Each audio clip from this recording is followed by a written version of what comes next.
Hey, what's going on, everyone? This is Tim Vixay with my crippled friend, and this is episode number 44. And we are back at the Oscar Mike compound, and I got Mr. Oscar Mike, actual no Currier, and I don't know how many times this other guy's been on the podcast, but he's been a repeat guest. His name is Ryan Curry. What's going on, fellas? What's up, dude? What's up, buddy? Just chilling, man. It's a fucking beautiful day. Shit's about to... Looks like it's going to thaw out there here pretty soon, so... Yeah, I think we hit 33 when I got out of my van. That's fucking beach weather up here. I seen a 57 in the forecast in like the next 4 days. Nice. It's that Speedo weather in North America. People are going to be out in their lawns tanning and shit. Mowing snow. Anyways, we're actually kind of doing something new for this episode. It's pretty much just going to be a shotgun fire of just Q&As from things I asked some of the listeners and everyone that's following us on social media to submit some questions, and then I stole some off of Reddit, and then I actually got one right there at the end that I want to ask everyone. But yeah, let's just freaking... Well, okay, I guess we should just do a brief introduction. That way the audience kind of knows who we are. So let's start it with you, Oma. Well, my name's Noah Currier, Tim's buddy. We've been friends for, 8 years now? Oh, longer than that. 9. 9? Coming up on our 9-year friendiversary. Oh, yeah. Yeah. Winter Sports Clinic, 2011. Yeah. In an elevator. Yes, that's right. What was playing? They didn't have music in those Elton John, elevators. Rocket Man. We made our own. Yeah. It was actually at that point when the elevator doors opened and I saw Noah, I actually kind of went blind and couldn't hear anything for a couple seconds. I had that effect with him too. Yeah. You're also a Marine Corps veteran? Yes, sir. 2000 to 2004. OIF-1 veteran? Yep. All right. Ryan Curry, buddy of yours for I don't know how many years. Also, a couple months longer than Noah. Yeah, I gotta be. I'm one upper. I actually own Oscar Mike, CEON. No, I'm just joking. That's actually the new promo code. If you go to oscarmike.org and use promo code Curry. Curry, yeah, not Currier. You get 50% off and free shipping. It's funny because they did a news article on Noah and I. And before I really even knew Noah, in the Belvedere Daily Republican or Rockford Register or something, and they confused our names because my last name's Curry and his is Currier, and they called him Noah Curry and Ryan Currier. And I have that article. And it's kind of funny about it. And then for some reason, years later, we can sounds better. It does. We should switch. Noah Curry and Ryan Currier. Switch. You know, it's funny. What's mom making tonight? my middle name is Ryan, so it's Mine's Noah Noah. Ryan Currier. No, it's Howard. But that would be great. Yours is Noah, Ryan Noah. I wish. You guys are like the inverse. We are. And I'm Tim. I was Marine Corps vet, very briefly. Total pogue. We're also probably Eskimo friends a few times over. Probably, yeah. Yeah, you guys both grew up in Poplar Grove. Yeah. Mean streets. That's really all they need to know. And if you guys want to know more, I don't know, combined, I think you guys have been on the show like 6 times each. Or 6 times combined. Sorry. Yeah, I think it's only my second time. What's that? This is only my second time. No. But we did set the record the first time. It was just recently really broken. Your second time? Yeah. I think first time we did 3 hours and like something minutes, but somebody just broke that record recently. Yeah, we've been doing some 3-hour ones. I've been in the groove. Yeah. It's also been a lot of whiskey enabled.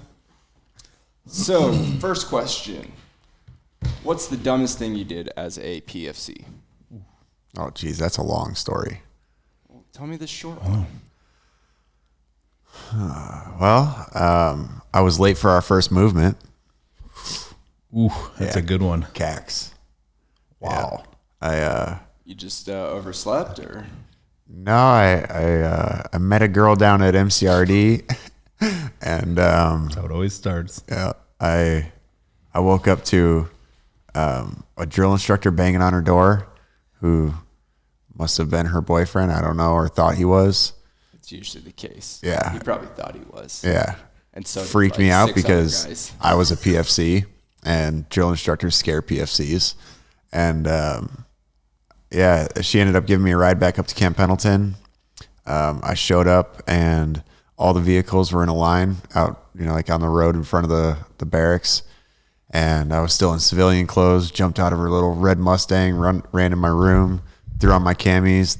Thankfully, I already had all my gear packed, so I threw my pack on my back, ran out there, and still hadn't shaved, looking nasty after a weekend, and that kicked off my fleet career. That's scary. Oh, I don't Seeing everybody lined up already, and then know that everybody's just pissed and just staring at you like you're a dead man. Especially as like the FNG, Yeah. Right. Oh yeah. fucking new guy. You're just like, Yeah. So what was your punishment for that? Well, 30 days at CAX was miserable. Yeah. I remember one of the cool things that happened, even though, I don't even know if I would really consider it punishment, but one of the first nights all the NCOs dragged everybody out of those little Quonset huts up there at 29 Palms and told everybody to grab their flashlights, and we all just stood there in a circle holding the flashlights in, and 2 people at a time had to go inside and fight. Bull in the ring? Yeah, that's fun. Yeah. And I think I went in there quite a few times that night. And then that was just the beginning, because then, CAX was miserable. I got hazed the entire time. And then when we got back from CAX, I was doing coyote watch with an empty rifle for days. And then I used to have to get in my dress blues in the morning and go down to my corporal's room and bang on his door and be his alarm clock. I'd be like, douche, douche, douche. Corporal, time on deck is 0500. And he'd be like, snooze. And I'd have to come back 10 minutes later and do it again. Oh my God. And then exactly 10. Yeah, at exactly 10. And then every single time, he would basically just wait and wait and wait until I only had 5 minutes to get my PT gear and be down, at the bottom. Yeah. So I'd have to change out my dress blues and get my PT gear and be at the bottom. God. Those games, just thinking back, like, the shit you went through, just the dumb games, The fuck. Yeah. Yeah, you hated it at the time, but then you look back on it, it's just a funny story. Yeah, now you can laugh at it. I mean, yeah. What about you? What was the dumbest thing you ever did? Mine was I just switched units. That's when I went over to recon, and you're really scared because it's all new to you and it's very fast moving. And the first weekend we had where we didn't have training, I was in charge of the rope for the rope corral where we do our knots, practice the knots. And there's this condemned, actually it's radio recon battalion that was behind us in the Unitas barracks. There was a condemned. Is this at Margarita? No, this is in Lejeune, so French Creek. Oh, yeah. There's a condemned rappel tower. I mean, this thing was jinkety and it was huge. And a bunch of us dressed in black and took that rope that we do for the rope corral and we scaled the entire tower and went to the top, after we'd had a couple and rappelled off of it and kept rappelling off of it. And we got caught by this gunnery sergeant that was, must have been the local guard on duty or whatever. Yeah. So he loaded us in this van, and I had to have that rope out in the morning for a rope corral, so that we could practice. So he made us leave that rope there and brought us back to our unit in a van. And I had to sneak back over there and get that rope, and I got caught again, but I got the rope.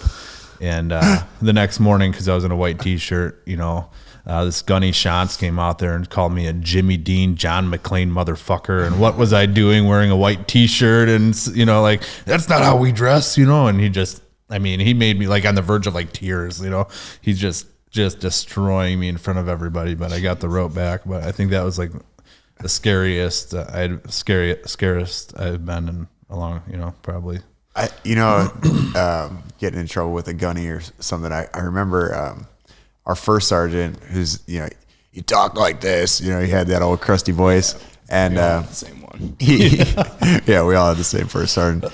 He asked if anybody had any questions as everybody was about to go on Libo on Friday night, and I raised my hand, and he said, "What is a Currier?"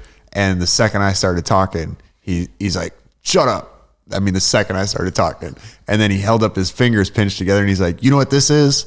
And I thought he was gonna say the violin thing, so I was just like, no, First Sergeant. And he's like, it's 50,000 pounds of compressed. I don't give a fuck. Get back in formation. And that one stuck with me for a long time. Stop asking questions, right? Yeah, they gotta learn a lot of those sayings at like First Sergeant school. Yeah. They all have the same ones too. They come up with the fucking dumbest things. But they're funny too. It's They like are how, funny. if we look back at it now, how we kept a straight face. I mean, oh, it's so hard not to laugh when somebody says something like that. It's called discipline, fellas. yeah. We had it at one time, right? Second question. 7 inches. All right. Talk about snow we're All supposed to right. get this weekend. It's it. If you could go back in time and talk to yourself at the Marine recruiter's office, what advice would you give yourself? I don't know if I would change anything because I had a bunch of buddies like Ryan and Jim and Donnie and everybody that had already gone, a year or 2 years before me. Yeah. So, I was at the recruiting office with them all the time. I already knew like what I wanted to do. I already got the slot. There wasn't. I think the only thing I would have told myself would just be like, dude, college isn't for you. Like, just go sooner. Oh, You try to stick out college prior? Yeah, I held out for a year. Did you? And I was just like, there's 2 wars going on, and I can't fucking miss out on that. Yeah. Yeah, I was in the It's weird delayed that entry. mentality that time though, like, Yeah. I mean, that thought Well, process. for 4 years seems like such a long time, and now 4 years like isn't even a drop in the bucket. Yeah. Like 4 years goes by so quick where I'm like, that was 4 years ago? Yeah. I remember I was supposed to go in like October or something, and got arrested for a little scuffle at a place called Golf and Games at Cherryville Mall. And This was the best. did you ever hear that story? No, but I used to love them go-karts over there, man. On our very first episode. Oh, is it? Then maybe I've heard it then. Because I've heard that first episode. Just a little, assault and battery with a putter. Yeah. Well, A mini golf I putter. had to have heard it then because I listened to the episode. Well, the only thing that ended up happening really when it was all said and done after like 2 court dates was the judge had asked if my recruiters could get me out early. Said get them out right away. So they just sped up my ship date and I was out. You were that guy who had to make that choice to go in the Marine Corps. The thing is, I didn't want to wait for that date. Like I always, they fill a slot. You know what I mean? Like, oh, we already got 2 guys plugged in here, 2 guys plugged in here. You got to wait till October. They want to hit their month quota, so Right. they're spacing them out. So when I got in trouble, it was just like, all right, I'm down. I think I would have probably walked out of the Marine Corps recruiting office and into the Air Force recruiting office and then just played Easy Street. Well, No, that's I'm actually joking. the kind of the next question that we can kind of bundle in together, and it's what other MOS would you have done if not recon? I mean, how easy street are we talking? Like, would you have been like a fitness manager at an Air Force Oh, base? the guys that work at the gym. MCRD guy, or not MCRD, At what the is Air Force base. MCC? What is it? The Marine Corps, Yeah. whatever. I forget what they call They it. rent, they rent out equipment to people that are there visiting and stuff like Yeah. that. I mean, those guys, the Well, that's supply weird. guys. I had no idea that existed till I moved to Las Vegas, and me and Chuck would go work out at Nellis Air Force Base, and like there were dudes there that literally, if they took off the Air Force uniform and put on a fucking 24-hour fitness, polo. That's basically what they did. Yeah. They were like the 24 fitness. I think that might be their MOS. I think- 24F. I think that the lifeguards at Del Mar and those beaches that are on That'd be base, cool, yeah. I think that those were Marines. They are. Del Mar, there all you the way go. through there? Yeah. A lifeguard. Yeah, like you get to be a lifeguard at Del Marine Mar. lifeguard. Like, Yeah. done. Yeah, no, those are that. And there's also, there's a scuba locker where it's in, I want to say it's in, what's that little base? Is it Del Mar? Camp Del Mar that's by Oceanside? Yeah. Oh Yeah. yeah, there's that Yeah. over there. So there's there's a guy that just sits there and rents out equipment. Like if you want to go rent paddle boards, like that's what he does. Oh, I mean, never mind. I'm talking about something totally different. what? You're talking about he actually runs like a scuba shop. Yeah. I mean, that's what his MOS, I mean, I don't know what the MOS is. It's probably something along the supply side, but Yeah, and then he just got put there. you get fapped out or whatnot. Yeah, you got the lucky draw. Yep. That's awesome. And it was even in Courthouse Bay. They had a little place out there on Camp Lejeune. That same thing, man. It's all they I don't did. think I would have picked, like any other. Having been down the path that I went on, and put in the unit that I was put in, I'm happy with it. You know what I mean? Like, no regrets about it at all. I mean, I think we lucked I think this out is with just it. like if you could live just another alternate life. Yeah. Like, because like I joined and I wanted to do something that wasn't available on the civilian side. So actually I wanted to drive tanks and just know what it was like to shoot a fucking Abrams rolling tractor with a 120 millimeter cannon on it. jet engines on it. It's jet powered. That's pretty cool. I wanted to be in Force Recon. My buddies like Ryan were all recon, and then my cousin ended up going to recon and went to Force, and and then they would disband it and regroup it all the time. Every few years it seemed like. But the main reason, once it was obviously just a badass job before, but when I got in, Force Recon was the barracks right behind mine. So they'd be outside in their black shorts, throwing their surfboards in their Jeeps and stuff at like noon every day. And we'd have to watch that. And it's like, so you mean to tell me that if I can get into Force Recon, I can be in my shorts and heading to the beach at noon with my surfboard every day? Sign me up. I mean, I was a RIP instructor, so it's awesome. Like during amphib month or amphib phase, it's about a month. We'd go out to the beach and they would just, they'd be out there just breaching Zodiacs and breaching them back over and kind of doing that stuff. And I'd be out there just soaking up sun or standing, or I'd just be out there for DZ if they're doing a water jump or something and just hanging out in the ocean. I mean, there was a lot of fun stuff, but SOTG was going on there. I don't know if SOTG still exists, Special Operations Training Group, that was out there as well. Yeah. And that was a really cool job too. Yeah. A lot of guys would go from recon over to that. I feel like in our unit, we just spent a little bit too much time cleaning. Yeah. USMC, right? You usually see me cleaning? Yeah. Every Marine a janitor. Yeah. Yeah. It's, I remember when we used to have this really relaxed CO, and then after the plane hit the Pentagon, they shipped over this office, this Lieutenant Colonel Koya was his name. He came over to Second Recon, and I remember there's like the inspecting generals thing, so we had to have every day. And I mean, none of these guys gave two shits about PMing rust off a button. You know what I mean? If it functioned, that's what they did.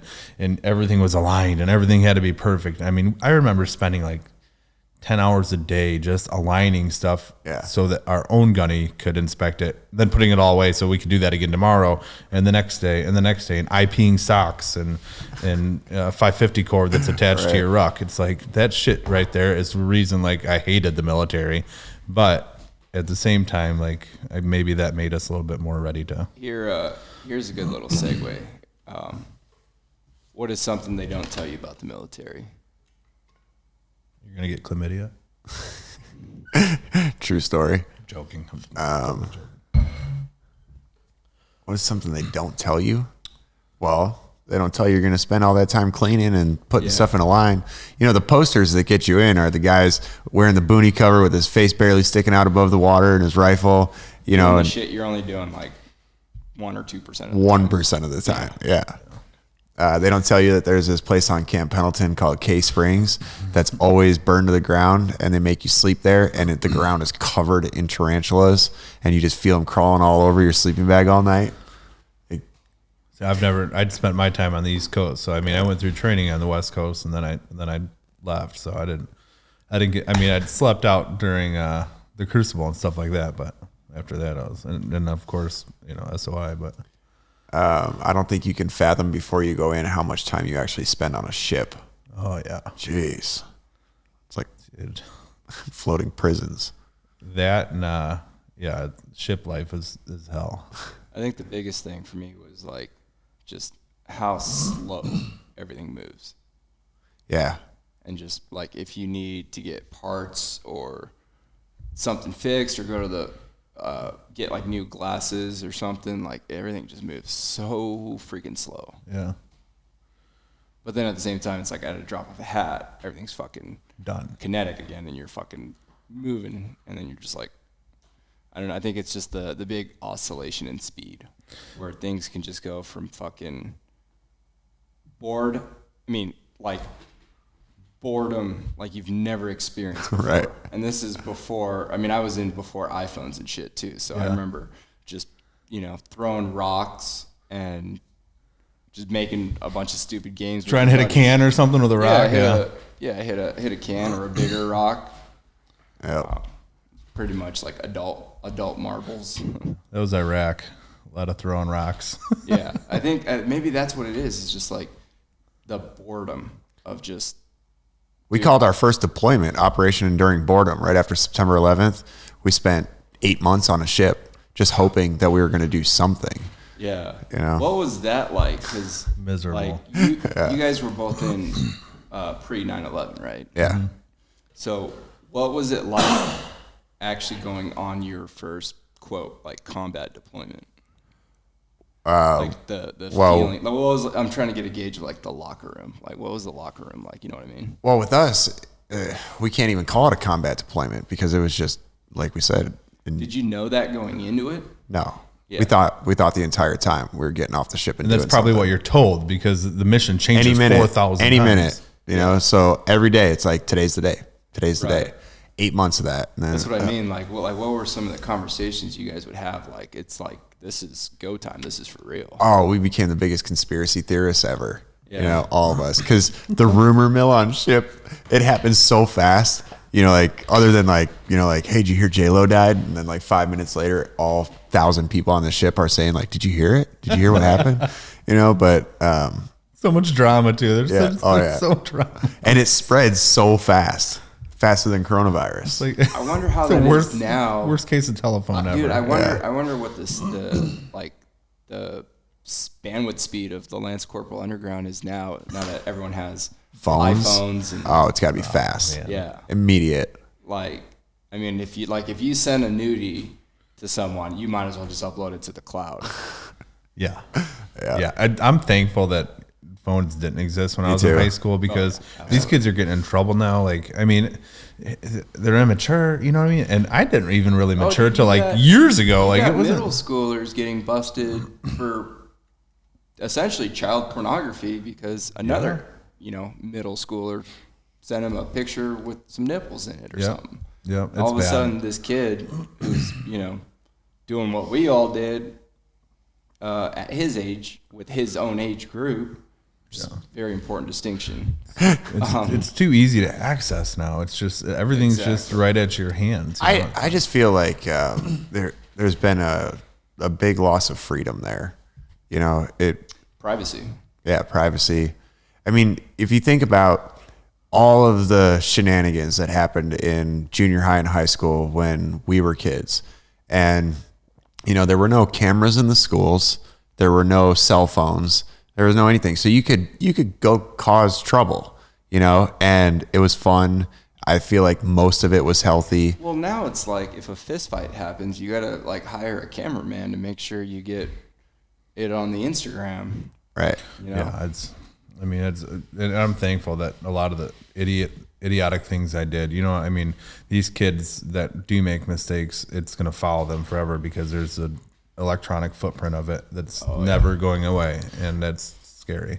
Yeah. And I feel like the bullying that happens now, it's like, I remember being scared of bullies, and getting beat up and stuff as a kid, but I'd rather have that. I feel like. But you would go home and it was like home base. Like no one could fuck with you in your own home. Right. Like you might get a ring on the doorbell and you might have to step outside, but you weren't getting bombarded with text messages and now, dude, now the cyberbullying. Well, type it was stuff too. the bullying we went through was like a hardening phase. Like that was the thing that was going to chisel you. Every class went through it. You're emotional at that time in life, so everything's so extreme. I remember it really, really clearly that. But yeah, you're not being told, like you should kill yourself, by 100 people on the internet. Never crossed my mind. Yeah. Or like even when I was if you fucking killed yourself. Right. Like that. Like No, it was just, hey, when you get to the bus stop tomorrow morning, I'm gonna fuck you up.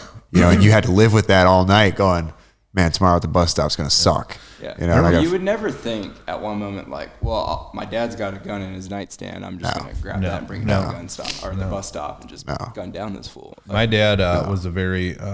if anything, you call your buddy and you'd be like, hey, Charlie, tomorrow at the bus stop, I'm going to have to get in a fight with a guy twice my size. Here's what I need you to do. Yeah. I remember this neighborhood kid. I won't name his name because he's probably going to listen to this, but he just kept messing with me, and all I wanted to do was fit in at that time because they were a little bit older. I just wanted to play with him. No, he doesn't even live around here anymore. But I remember, my dad seen how stressed I was, and my dad was a kickboxer, did USA karate, and was always fit, And John came. Oh shit! I just dropped his name. John came knocking on my door, and with some other kids out there that to confront me, and my dad's like, "Go out there, I'll make sure it's fair. You're going to fight him." I was like, "I don't want to fight him." He's like, "You're going to go out there and take care of this. If you get your ass kicked, then you at least know that you stood up for yourself. And this way, dude, just relax." I mean, I was shaking. And I remember I took out, you ever see Ralphie on the Christmas Story where he just unleads? Yeah.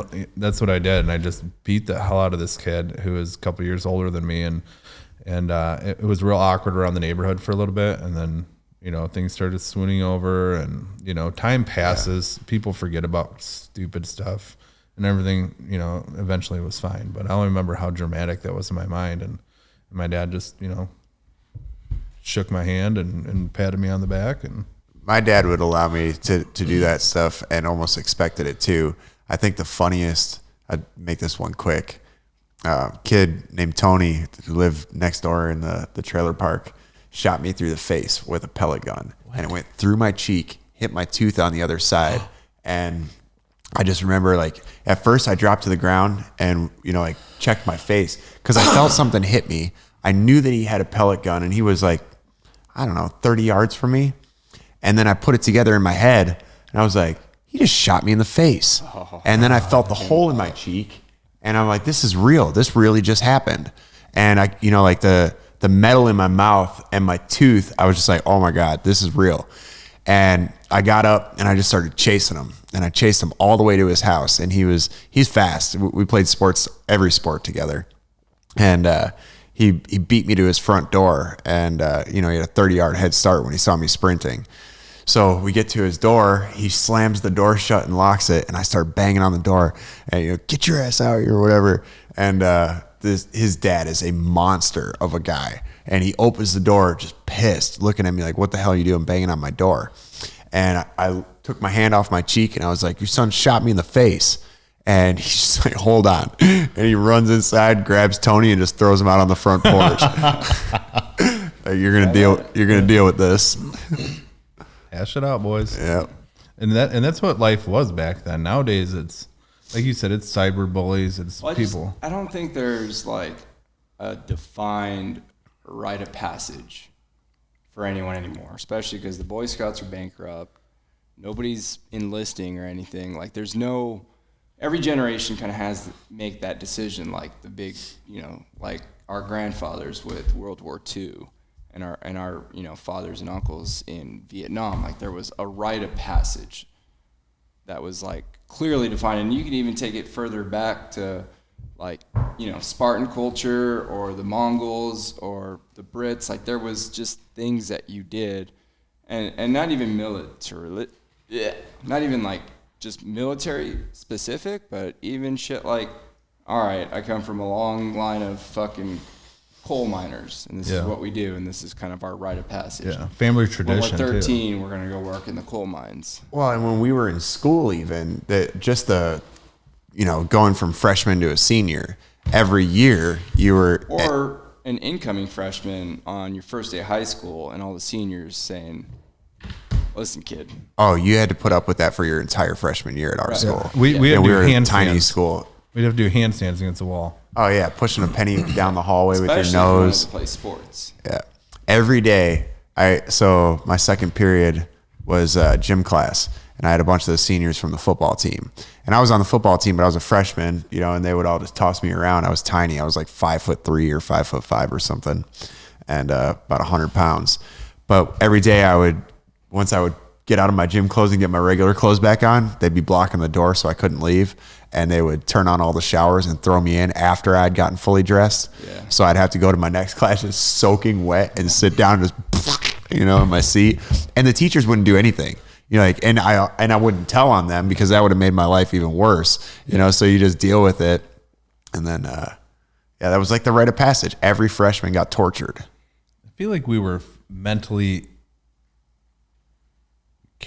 more mentally capable then to handle that stuff. Okay. We weren't babied or pandered. We weren't set in front of a TV. We went out and we had interaction to the point where your feelings were hurt or you lost a sports, you know what I mean? You lost, you felt those things and you went through those natural emotions. Whereas now kids are just kind of coddled through life. And then when they experience those things, they have complete meltdowns and don't know how to react. Remember that point because we're going to get back to it. All right. But let's move on with some of these questions. What are some misconceptions about war that more people should be aware of? That it's nonstop fighting and action. Yeah. Everybody thinks that you're over there. It's just 24 hours of havoc and savage. It's just not. There's a lot of what the Marine Corps is called fog of war, where you're just bored out of your damn mind because there's nothing going on and you're just waiting for incoming. If there was a giant pie chart and you had to make slices, how much of that pie chart would you say was beating off? Oh man. It was 98%. Yeah, I mean, it was at least a couple times a day, even in combat. Like you would take turns, like, even in the vehicle. Like all right, you pop up so I can be down here. And it was just just alternating. Just give me a minute 45. Have you met Jim Gosnell? Like he didn't care if people were watching. It was so awkward and yeah. So now how big was the slice of pie where you were actually pulling a trigger?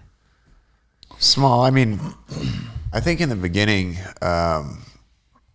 during the invasion, it might have been a little bit different because, as we were pushing north the entire time for like 6 weeks. Yeah. So everything in front of you was a potential threat and there weren't really any rules of engagement. So there was a lot of trigger time there, but it wasn't, it's weird because I know that the guys that went after me, like OIF2 and Fallujah, all of that, when I talk with them, that was like real combat. I don't feel like what we were doing at the time was quite like that. It was shooting and moving for 6 weeks, but they hadn't really established any strongholds. You didn't have all these FOBs to leave from and go do patrols on. Yeah. It was different. There weren't IEDs yet. It was just, shoot at everything in your path to clear the path. And then we'll set up all these, spots. So the invasion might've been a little bit more, maybe a little bit more consistent, with that, but getting shot at is overrated. I think that's the biggest misconception. What do you mean by that? We all romanticize the war movies and like the actual fighting. But for the most part, when it happens, unless you're an operator, like where your target, you're entering something and you're taking care of it. If you're just, like a regular Marine, infantry or something, you're sitting around waiting to get shot at the entire time. No matter where you're at, where you're sitting, you're just like, well, we're just going to sit around and wait for this shit to happen, and then we react to it. Andy Stumpf has a really good point about that, where, he says that his theory, and I'm probably totally misquoting this, and I'm sorry if I am, but his theory is that, like, the guys in the special operations, they control, for the most part, when the violence happens. Right. And what occurs. It's a huge difference than... They're the ones that get to engage in it. Right. Whereas the conventionals, I mean, you think about guys like Dan Rose, where it's like, hey, go drive on this road and find a bomb. Yeah. And you have no idea if it's going to be in the first hour or in the 11th hour. Yep. Yeah. It's in the first day of deployment or the last day of deployment. And I mean, I can't speak because I have zero combat experience, but what makes sense to me is that that's normally what would fuck up a guy, is just having something completely out of your realm of control happen to you. And that's not to say that like the special operation guys don't suffer from stuff like PTS, because they do. And I think their form of PTS comes from just carrying that load over and over and over and having to go on multiple deployments. Versus, an average Marine in his 4-year career, his 4-year enlistment, he's probably just going to go on 1, maybe 2 9-month deployments. And I think everybody, they try to, when we talk about the special forces guys, and this is just a theory too. I do feel like they probably do carry a lot that just doesn't get exposed that often. It's an alpha community, where you're expected to act a certain way and to be able to separate work from reality, or like what you just went through.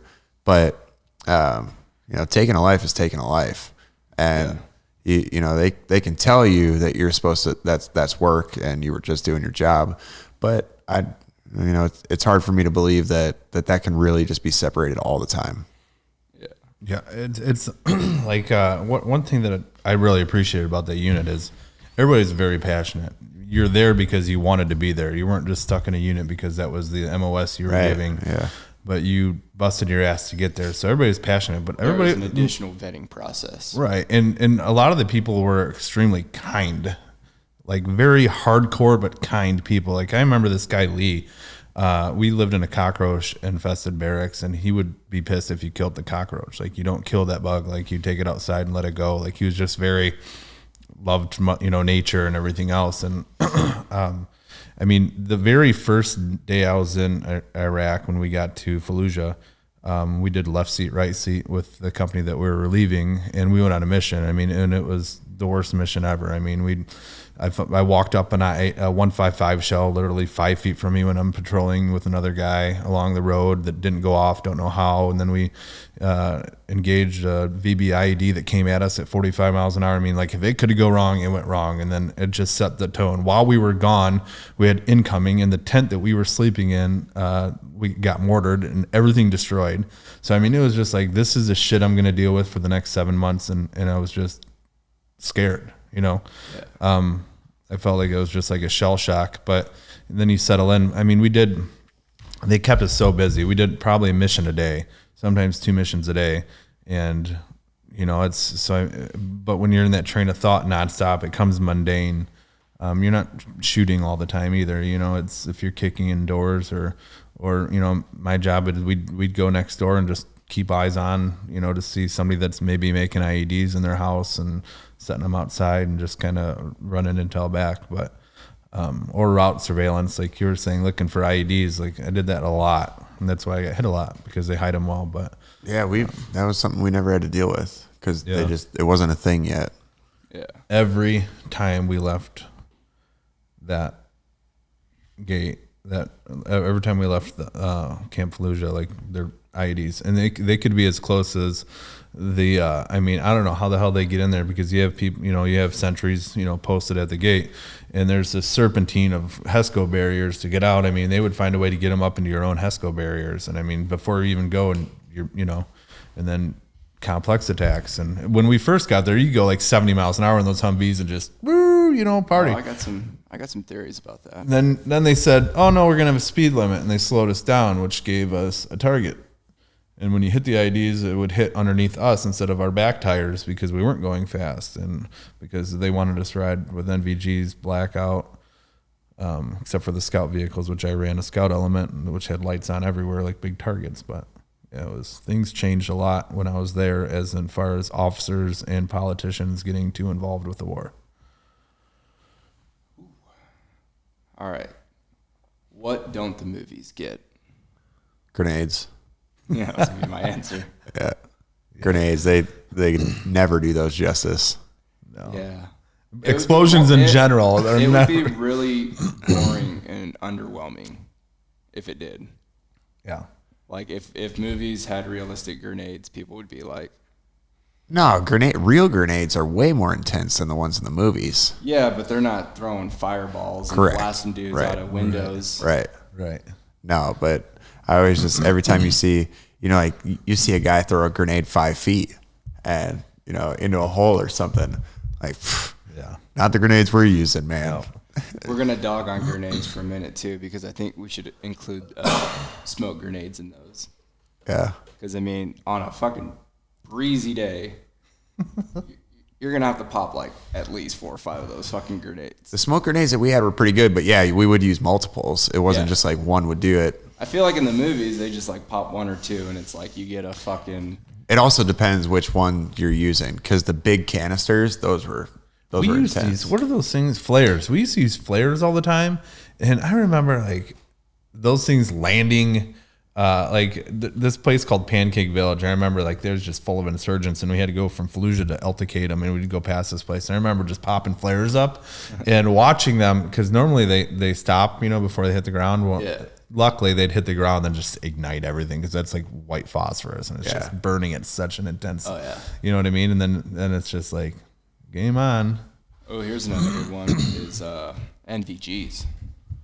Fucking hate The them. ones we used, Yeah. those were horrible. Oh, yeah. Horrible. But when you see it on... I was red, Turn green, the lights on. colorblind. I'd rather too. operate during the day.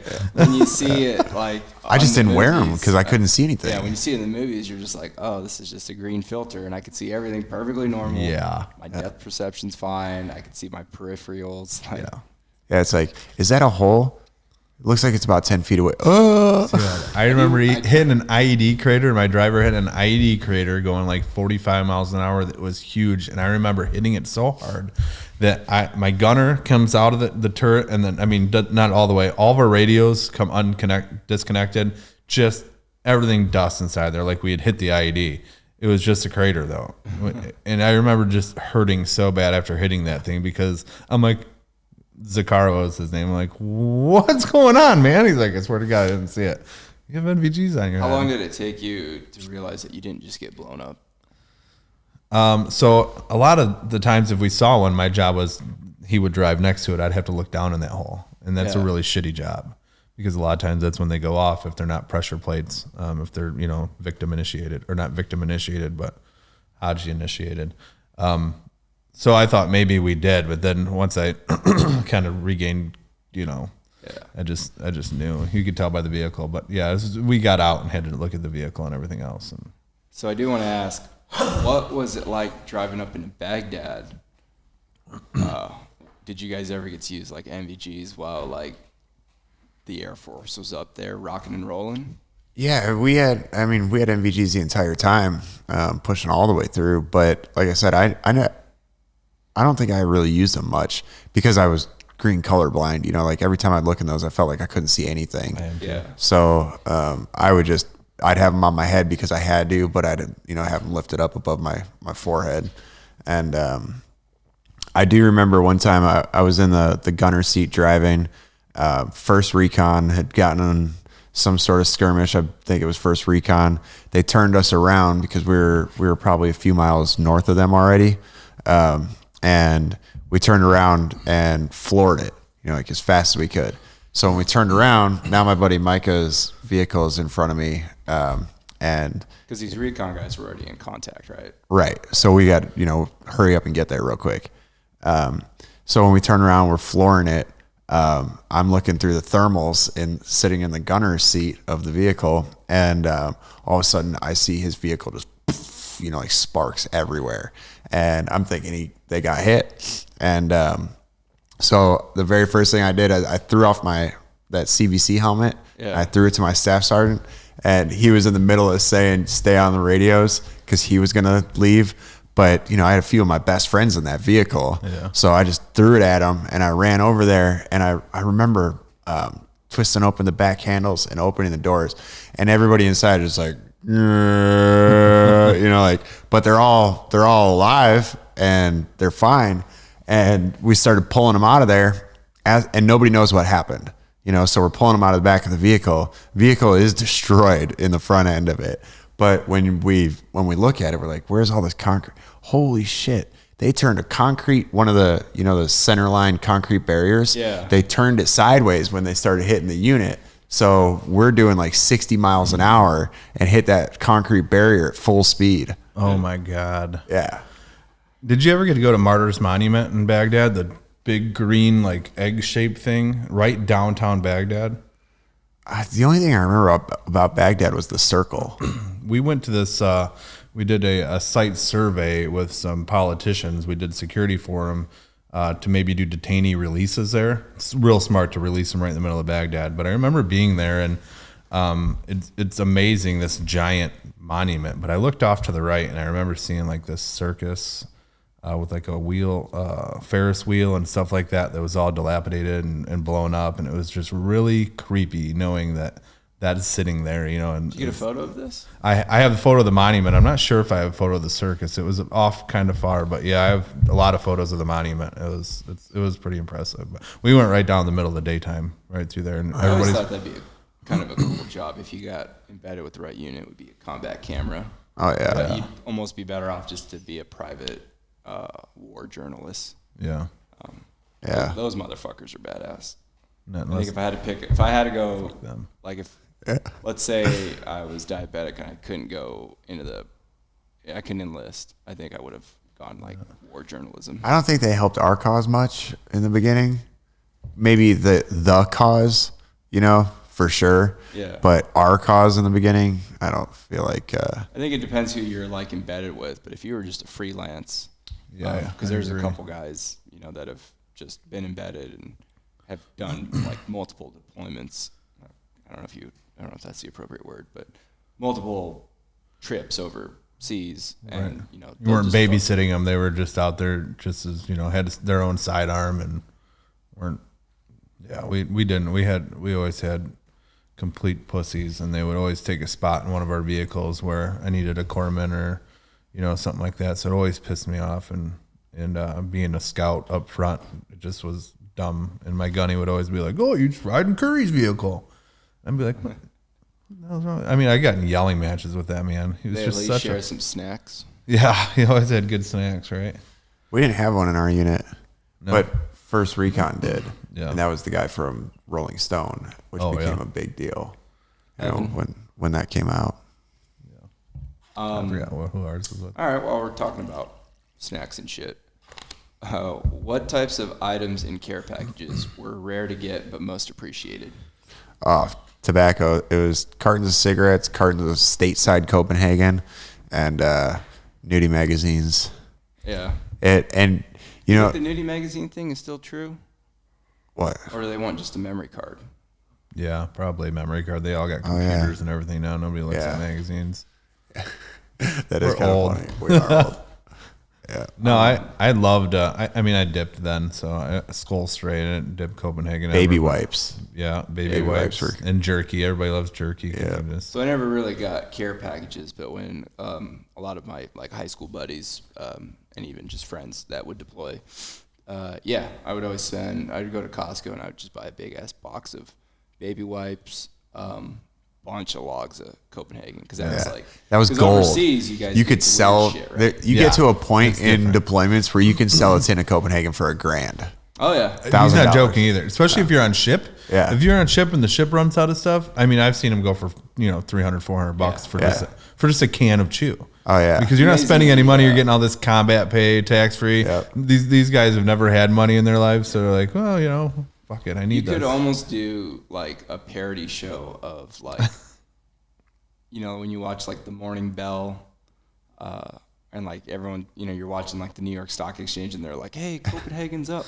Yeah, like the price of marbles has gone down. Yeah.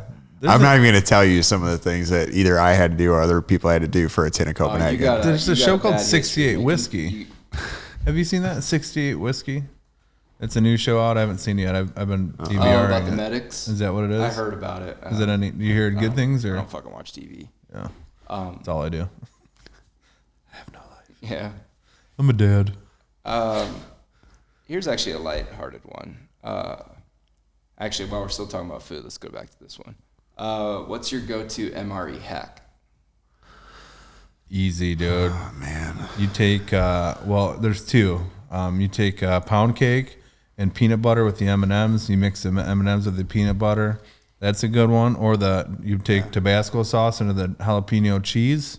Yeah. And you the chicken salsa with the jalapeno cheese, the Tabasco. Dip cracker in there. Yeah. Take the cocoa drink and put some water in that and mix it up. You make pudding with the sugar out of your That was sugar good. side. I like saving the cocoa drink or the chocolate milkshake. And just making. You'd have to save up like 6 packs of those Folgers. Man, I remember when the chocolate when they started putting those in there. I never had it. That Chocolate didn't happen. shake? They had like chocolate and strawberry. Oh, I see. I've never had that. That came out like I almost feel like halfway through the invasion. Oh, we really? got this like shipment of MREs that all this new stuff. Like there was one that had like a cappuccino mix in there. And people would fight over this. We must have had the old stuff, man. We never had any of that. Well, the We had first we few had the years normal. we had just the stuff that I think was left over from like 91. But you can Yeah, that's what we had. I mean, you that's can take the chocolate milkshake and mix it in with some coffee, and you have to like save up like 5 or 8 packs of the Folgers freeze dry shit. yeah. And then you could actually make almost a fucking Starbucks quality mocha. Nice. Oh, and get anything it over there better, man. tasted so good. Oh yeah. Yeah, and then if you were in a pinch, man, those milkshakes were like, you could trade those for a couple packs of like jalapeno cheese. Yeah. Here's the thing: is I never bitched about MREs. Like I hear people complain so much about how they suck. Dude, the first time I had jambalaya was a jambalaya MRE. Yeah, man, heat it up. I didn't think anything was bad. I mean, there's some People that- hated the Four Fingers of Death. The hot dogs? I do remember No getting problem. It was the bad. weird like gel that they sat in, which was disgusting. But once you know what I mean, it was like that orange gel that it sat in. It Yeah, was- you know- it was edible, but it wasn't preferred. The especially buttered 'cause- noodles always felt weird to eat. one? Buttered noodles. Yeah, but they were good. weird. Yeah, yeah, and you can mix something. I mean, you can make a meal out of anything with the crackers or the bread. Yep.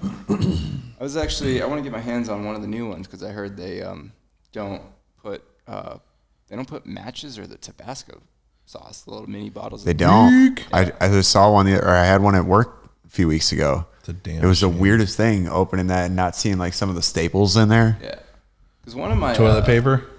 Yeah. the dude that ran the debt program at my recruiting office, I went over to his house one time for 4th of July or some shit, and he had like a whole cabinet full of those mini Tabasco bottles with sand from all the different countries he's been to. Oh, that's cool. I was like, that's That's pretty cool. fucking cool. Man, I had this boonie cover and I would write every country and on the inside around the rim. And I'd gone, Nice. so it was like every operation, every country, like it was like my log. This was this thing that I was going to be able to give like my grandkid or something, Yeah. And for some reason, I don't even know where we were, but I had it and I was at a strip club and at some point Were it you ended up, active, or were you already out? I think I had just gotten out, or no, I don't even remember if I was in a chair when this happened or not. I just remember it disappeared in the strip club. The bouncer of the strip club was a Marine, and he just shut the door. It was like, we're going to find this. Nobody's leaving.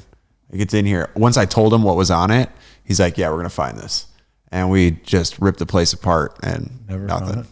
I was super bummed about that one. I had a scarf that I had in before I started dating Liz. I'd go to Oscars a lot, and they hung it on the wall up there. They had like a little war corner, They had some cool things and Where's some this at? Oscars. It's a pub in Rockford, and somebody stole it. I never got it back. And that was like one of my favorite things that I had gotten from theirs, authentic, And I was like, that's one thing that I really. That and a couple knives that I had stolen from me at OIF, K-Bar, and Yeah, I had a K-bar disappear on me. Yeah. I had it's funny, Matt Yates from Rockford? Matt Yates. I don't think so so. he was a tracker, and when I first went to tracks, I didn't even know he joined the Marine Corps. And I had just spent we ended up my first deployment. I see that he's on this deployment, and we're going to South America. And with recon, we do these river. You guys were on the same deployment? Yeah. Oh, wow. And I didn't even know he joined the Marine Corps. Yeah. So seeing him there, it was like crazy. But he was there during. I got in a fight with like 3 SEALs because one of them stole my ruck, and we had custom rucks that my whole team had paid a lot of money for. And I'll always say that somebody fuck is stole it that SEALs sold coming that from the ruck Marines? Like, and that's knew that it was customized out of our quad con or Connex box on the tank deck. And I confronted him on it, and he was just a dick. And I was always very and just recently I've slowed that down a little bit. But so we just went fisticuffs, and then we had a full formation on the flight deck of the Lemoore County, the USS Lemoore County. And yeah, we had to hash it out up there. But yeah, that was one of my favorite things is that ruck. I got it back then, but I lost it since, I think, after. I don't understand O'Seal taking something like that, because I've seen their Connex boxes. Oh, they're loaded with stuff. I think it was him just doing like a trying to show a power. You know what I mean? Like they'd always get better missions than us. He could have been like dared or something to do it. Yeah, I mean, I don't know. And we're all just young, angst, cocky, arrogant assholes at that time. So it's like, yeah. What did you miss most about civilian life while on tour? Food. My girlfriend. Food. Yeah, women probably. Like home cooking or fast food or Chili's. Anything. Like American just food. anything. Yeah. Anything real. I thought about food all the time. I thought about sex and food nonstop. What'd you want? What was the first thing you wanted to eat? Besides your girlfriend, when you got That's when you got just back saying from join Iraq. the two. What's that? What was the first thing you wanted to eat when you got back from Iraq? I had a list in my Green Monster. God, I wish I could remember like what order it all was in. I feel like you'd say something like In and Out. Yeah, That maybe. was top 5. No, California burrito, hands down, number one. Cali Good. burrito. Is it good? Oh yeah, Yeah. yeah. It's Giant. the best. From like it's the Roach, best from, burrito. like, the Roach Goat or No. The out in Oceanside. Diego's in Oceanside.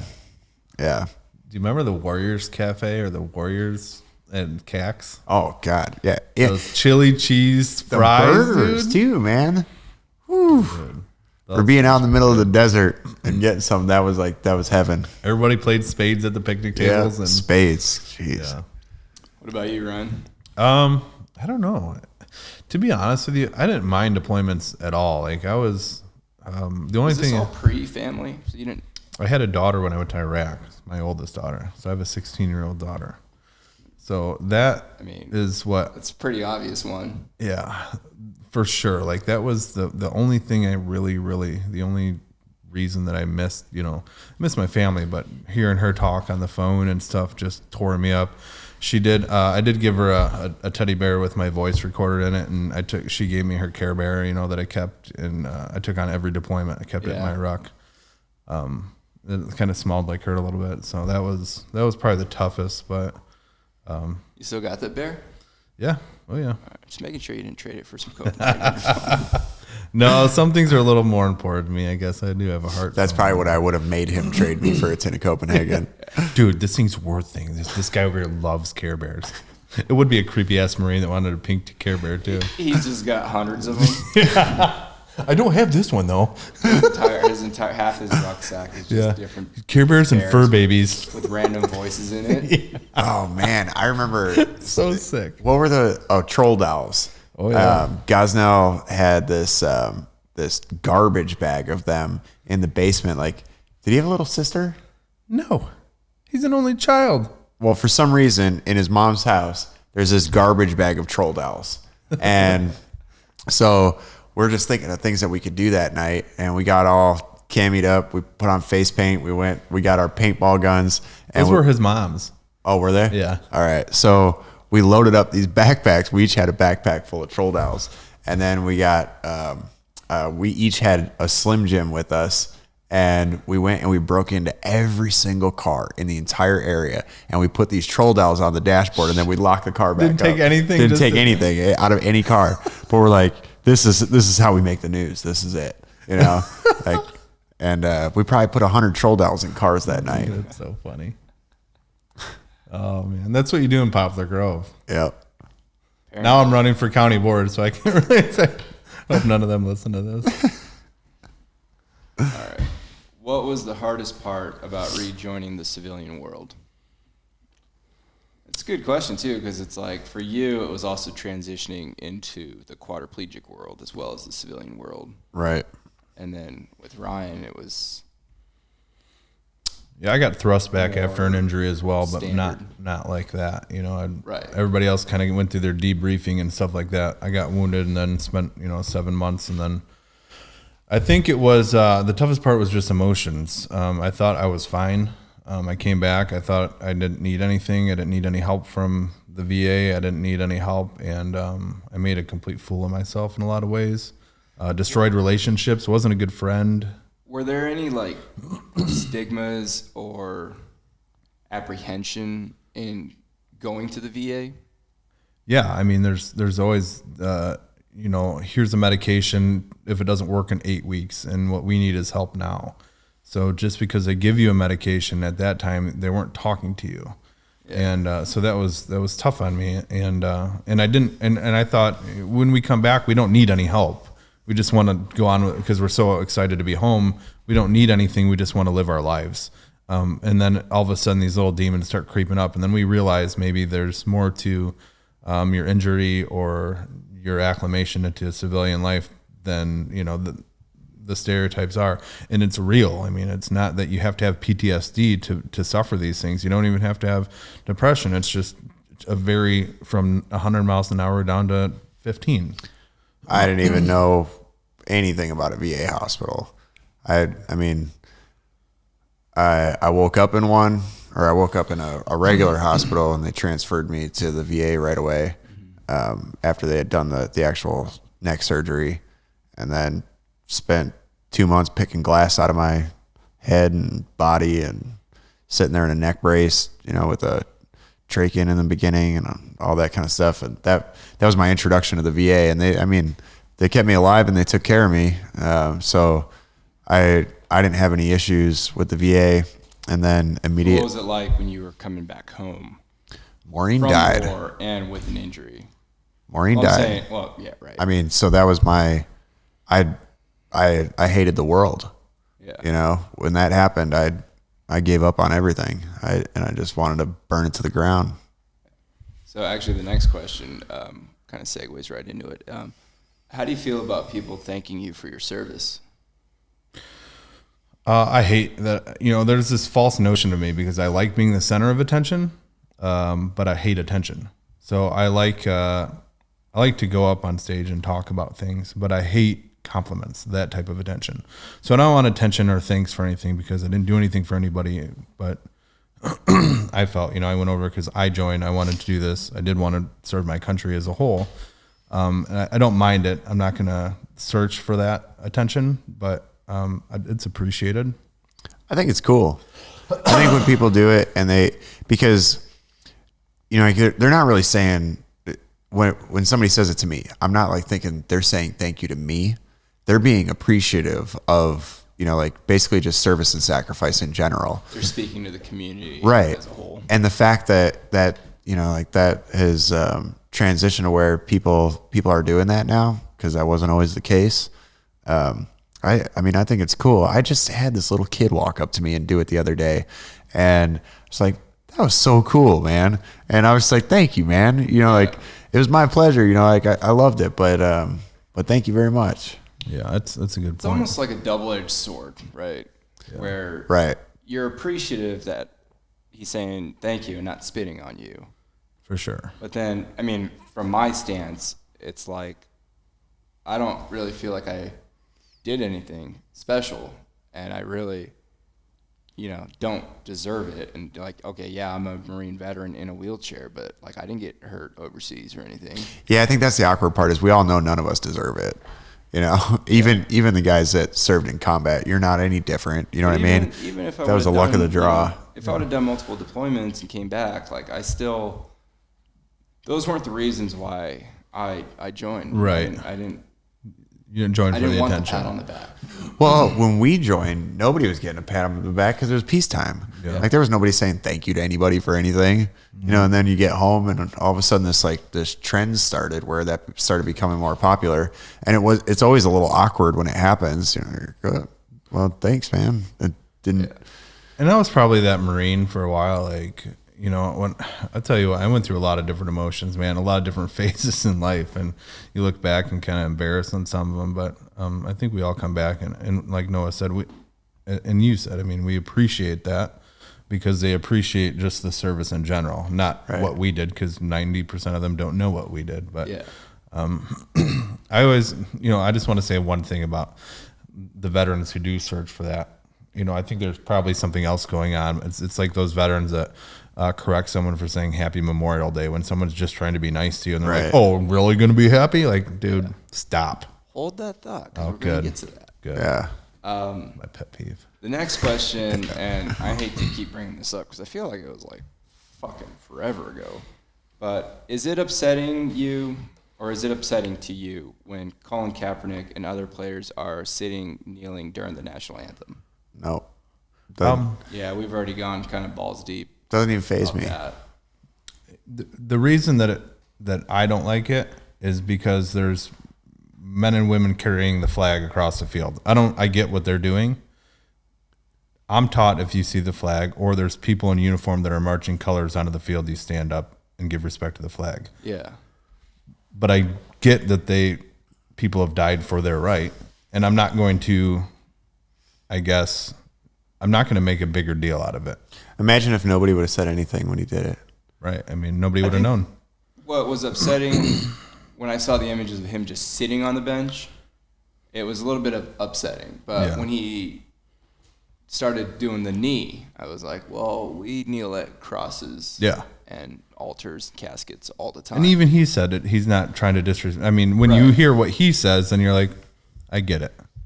I'm very old school, man. If I see a flag, I know some people that wanted to kill him. Well, all right, here's a good little side tangent because I just read today that the Marine Commandant pretty much banned all Confederate flag and symbolism of like the Confederacy from like, barracks rooms and stickers and shit. There's a lot of that in barracks rooms. Yeah. Oh yeah, for sure.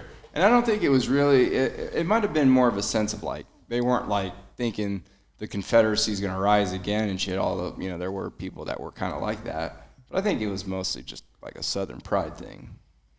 But at the same time, I know black guys that have Confederate flag tattoos on them. And I think it's mostly, to me, my interpretation, because flags can mean whatever you take it to mean, for me, it's more, first and foremost, like a Southern pride thing, and then a rebellious thing. I don't know. I have mixed emotions on it.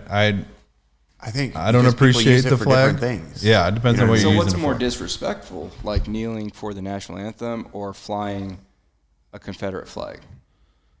Well, that's almost an impossible question because, kneeling is worse in my opinion, I guess.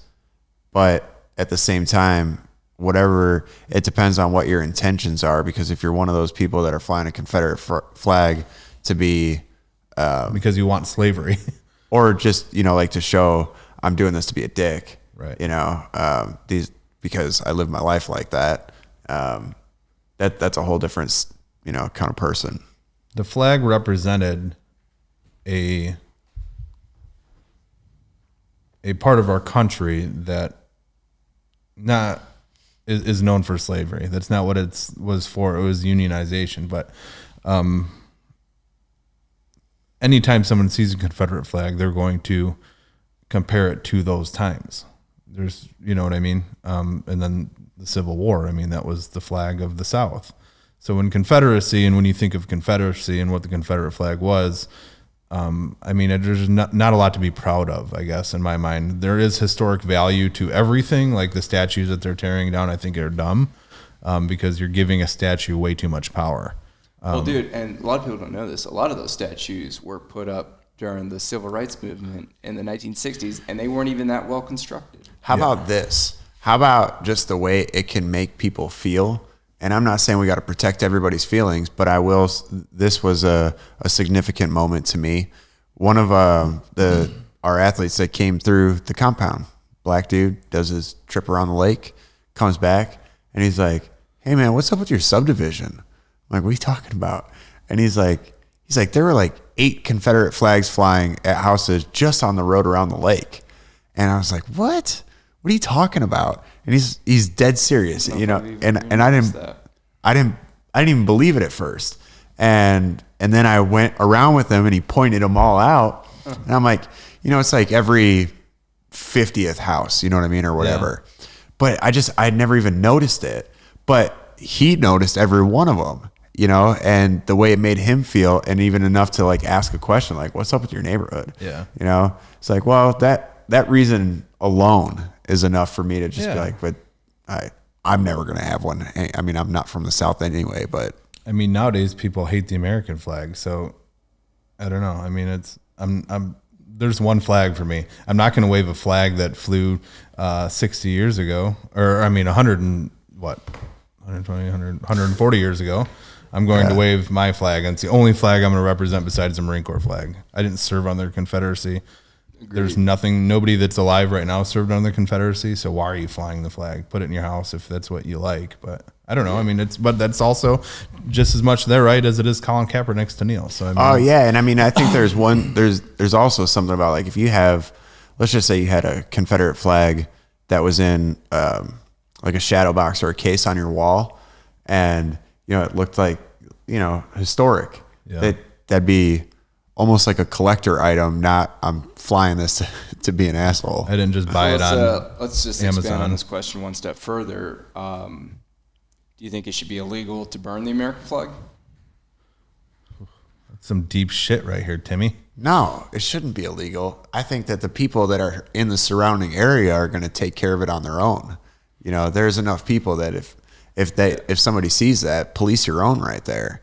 So here's where I'm coming from. So you don't like it, but you just think government stepping too much government's not good, and you think that it'll solve itself. Isn't that one of the rights that we fight for? I mean, think, so here's where I come from. Like, to me, it's a form of protest, and a flag is a flag. Like, I'm not going to jump into a burning house and save a flag over a child's life, right? Like, correct. I think what I love about the flag, and to me, it's just a fucking tablecloth, right?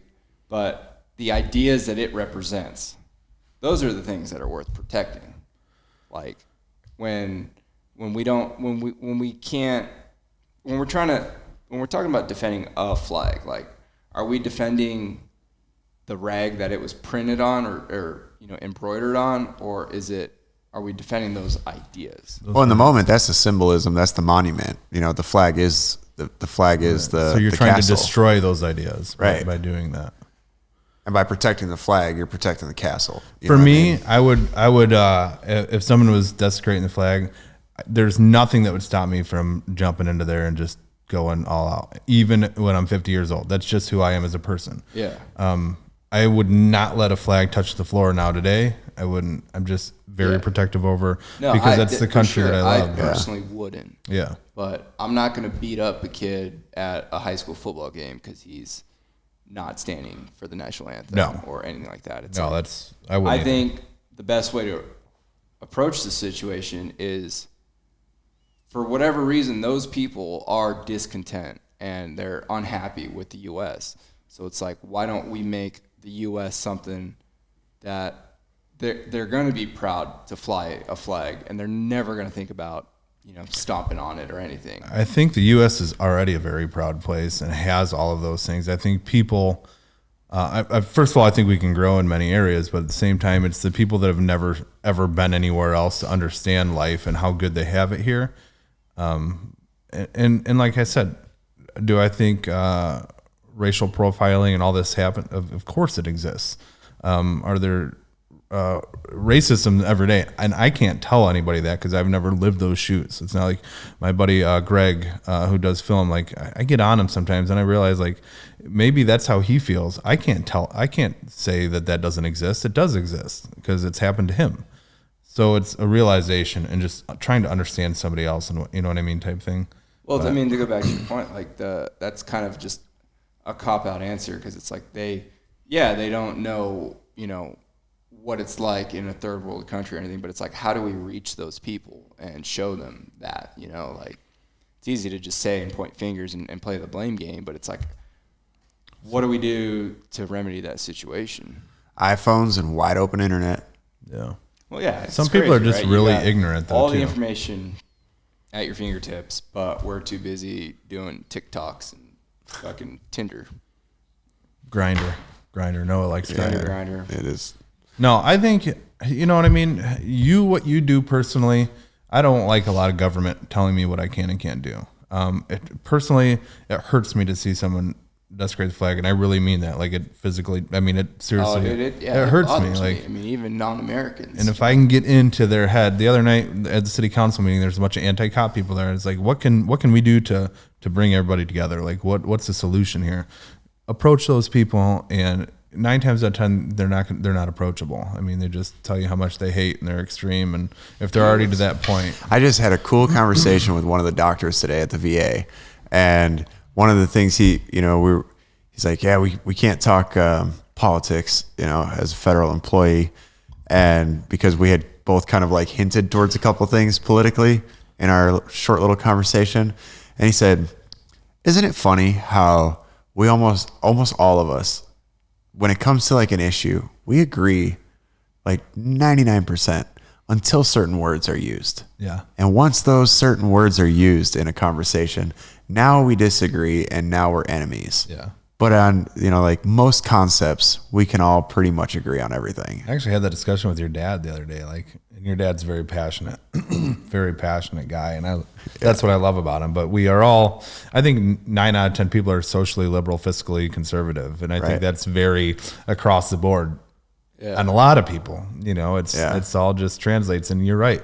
They take defense to one word being used in there that makes them feel like they're going to be labeled as a liberal or a conservative. And then they're like, no. Right. I just, I don't think there's a conversation anymore. And actually, one of the most like amazing Joe Rogan experience podcasts that I listened to, and just recently, was a guest named Daryl Davis, who's he's a black musician who plays in a rock band. He plays piano in a rock band. Was that just on? This is recent, earlier this month. But he's known for, so the little backstory was he was playing in a bar in Maryland, and there was this one guy who bought him a drink after the show and wanted to just invite him over to his table and talk with him because he was just so impressed with the way he was playing. And then he's like, once they kind of get into conversation, he's like, "Dude, I'll tell you this, man. I've never had a drink with a black guy before." And the guy's like, "Oh, really? Why not?" And he's like, "Well, I'm a card-carrying member of the Ku Klux Klan." And they kind of became like friends, and Daryl would let him know whenever he was in town. And then he started bringing out like some of his Klans guys, and they were like, "Yeah, man, this black guy can play." Then they just would get to know each other, and they would have these conversations. And then eventually this Klan guy pretty much presented Daryl his robe and was like, "I quit the Klan, and that way of thinking was completely flawed." And now Daryl, like just through different other connections, has collected over like 200 robes. No way. All sorts of grand wizards and fucking ciphers, and they have a whole rank system. How cool is that, man? Dude, check out the... That's a movie right there. Check out the... he's coming out with a book, so I'm sure that they should make it a movie. Wait, I don't read. It was just... It showed me where it's like a black guy can just sit down and have a conversation with a member of the KKK. Yeah. And change his mind about some things. I just feel like that's kind of one thing that we're missing. It's just a conversation. Yeah, I think racism is just such a strange thing anyway. I think that, growing up here in Poplar Grove, when I was a little kid, there weren't any black kids, zero. And so I feel like, that I got to watch everything unfold as, the black people would move into the neighborhood. Because at first there were like 10 houses here. Now there's a couple thousand. And I got to watch how people acted, like when it first happened, and especially the kids, and how brutal the kids are. And then, it's almost a reflection of like the adults. Exactly. And so like they don't even know any better. They just hear what grandma and grandpa say, whatever, and they're regurgitating all of that stuff. Yeah. And then next thing you know, like most boys, and I watched this happen 3 different times where a white kid and a black kid would get in a fight because the black kid was new to the area. And next thing you know, he's, like best friends with everybody. He's on the football team. He's playing basketball at the school. And I think, it was just watching all that happen was actually kind of cool. I mean, it was sad at first to see how shitty kids can be and how they're reflecting, you know, like other views of people that are older than them that have just never even been in contact, you know, like it's weird. I had this cool this cool exercise I wanted to introduce to like rural areas and take people from like the projects or from the trailer parks out here and expose them to different people. So if you're a black person living in suburban America and a white person in poverty trailer park, having them break bread together and sit down and have dinner together, you know what I mean? They'll never have that opportunity because they're never going to put themselves around those people. Or expose themselves to different, you know, races or anything else. But how much, you know, we could break the stereotype and everything else and just understand each other. Because I had a buddy whose parents, like, I'm just going to tell you, you know, he's going to give us a ride, but my dad hates white people. And I was like, that pissed me off. And then I thought, like, it was my dad in high school when they still had segregated bathrooms. You know what I mean? It's not that their grandparents are handing this down. We treated people of color like shit. Yeah. One generation ago. You know what I mean? Yeah. That's very real for them. They have a reason to be pissed off. It's our job to, hey, I want to be your friend. You know what I mean? Right. Gain some respect. It's okay to do some work. I think a lot of it also has to do with just where we're tribal creatures.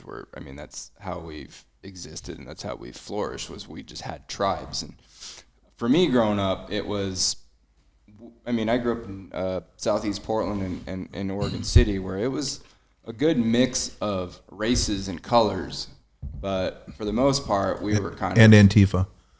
And Antifa. Yeah. Not really, but but we were mostly like lower middle class, lower class. So it was like we would look at some of the other kids in the other cities around us where, you know, they had nice lawns and multiple car garages.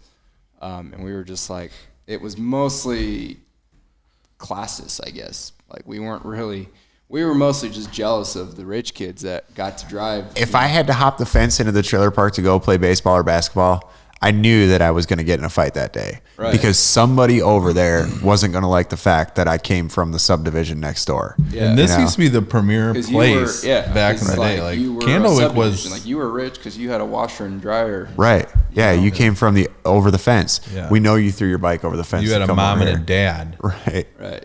Yeah.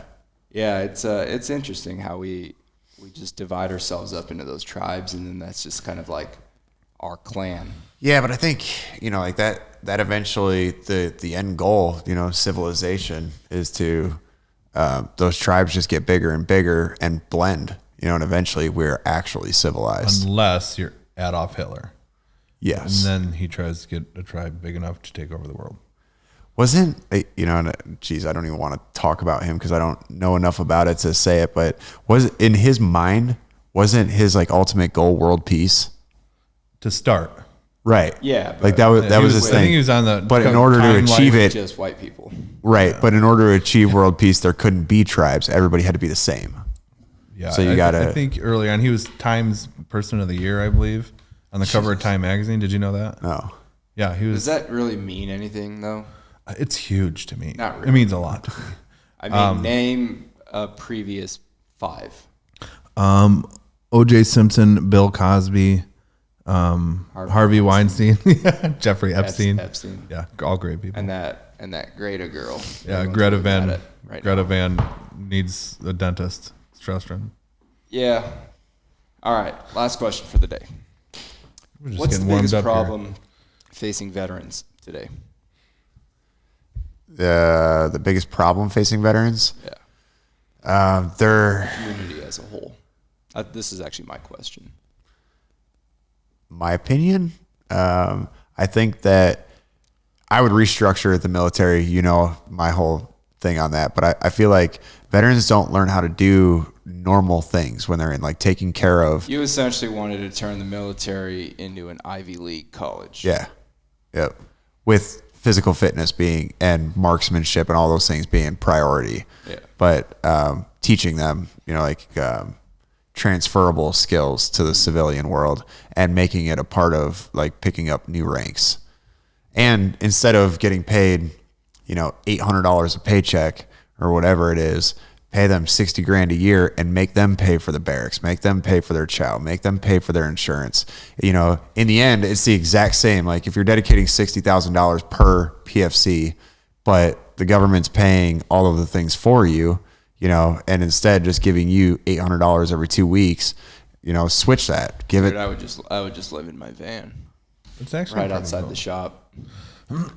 My biggest challenge I think veterans have today are, and this is just personally, when they come home, everybody's so thankful for their service that they feel they can do what they want and not take responsibility for their actions. So there's got to be accountability. And I think what happens a lot of times is we don't hold them accountable because we teeter on this almost this big PTSD stigma and how you can't say things to someone, or they blame every action that they do on something like that, which it might even be. But at some point to heal, you have to take responsibility for your actions. Have you ever gotten out of a speeding ticket? Oh, yeah. A traffic violation because you saw the plates on your car, or the sticker? Yeah. Or just had a conversation and Yeah. And I'm glad I didn't have to pay that speeding ticket. Yeah. But at the same time, I think there's some people that look at it like, oh, I just got a free pass. Like I got to get out of jail free card now. Yeah. And like that's not what your DD 214 is. Like no. It's not yeah. You still have to abide by society's rules. I think if the military, was harder to get into, and you still kept it the same amount of people. Like you got 1 million active duty troops. You only allow 1 million in, but you start, and I'm just throwing out a number. Starting salary is $60,000, and we're going to pay for your school during the military. Yeah. So by the time you get out, by the time you're done with 4 years, maybe you already have your associates. If you do 8 years or 6 years, maybe you have your bachelor's. And then you can keep continuing if you want to pick up rank. And then by the time you get out as whatever rank you decide to get out at, maybe you already have your master's, and now you have a transferable degree. You've been working hard. You're not the bottom 1% mentally. You're the top 1%. You're in that group. It's actually not a bad idea. I never even thought about that. So pretty cool. I don't know. For me, I feel like the biggest problem, and it's going to be kind of more of just a wide net, but I think the biggest problem facing veterans today is veterans themselves. And I think what I mean by that is we kind of isolate ourselves within our own community, and it's kind of like we've gone on epic rants with like Facebook and echo chambers, where it's like if you only hang out with the same group of veterans and you guys just bounce your ideologies off of each other without getting a different civilian perspective, you're just gonna isolate yourself further and further and like drive a wedge into that divide, and just all you're doing is just separating yourself from the civilian world, I guess you would say. Yeah, you got to be open to others, and not even just open, but accepting and listen to other people's opinions on things. Well, it's almost even worse now, because I mean, you look at like most of the motorcycle clubs started from veterans coming back from World War II or Vietnam. And it's like, we don't have motorcycle clubs anymore. We have fucking Facebook groups. Yeah. It is pretty weak. Yeah. Sally's. Hey, first female Green Beret. Pretty cool. Well, that's all the questions I got. So, you guys want to plug any businesses or anything? You got Beneath the Beard. You got this T-shirt company. What's it called again? I forgot. Lima Mike? No? Something like that. Lickin' Chicken? I'll plug it for him. Oscar Mike. It's the greatest non-for-profit, adaptive, everything company out there. The best apparel that I've ever worn. I'm wearing a shirt right now. But it's a good blend. What's their website? OscarMike.org. All right, now you get to plug his Beneath the Beard. It's run by this deranged psychopath who I don't even know what to say about you. Lots of issues. Easy on the eyes. Yeah, super easy on the eyes. He's a smooth talker too. He can talk you into doing some weird things. To be honest with you, I just use it to speak now. Is basically that's the business name for my speaking engagement. So. That's beneaththebeard.org. Yep. Yep. All right, fellas. Thanks for doing this.